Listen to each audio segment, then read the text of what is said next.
High hello and welcome back everyone. प्रेग्नन्सीमध्ये कधी काय होईल हे सांगताच येत नाही.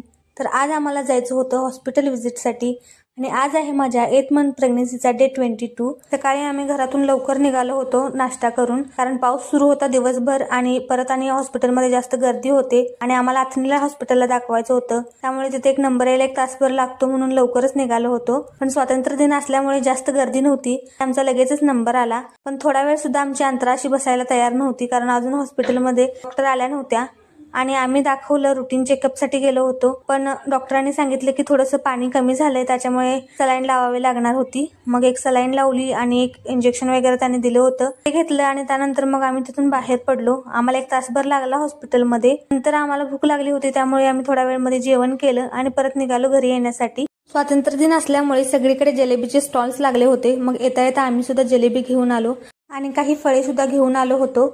आणि नंतर मग मी रात्रीच्या स्वयंपाकाला लागले आणि दिवसभर ट्रॅव्हलिंग वगैरे केल्यामुळे माझ्या पायाला खूप जास्त सूज आली होती आणि मी थोडा वेळ रेस्ट केला आणि काहीच करायची इच्छा नव्हती.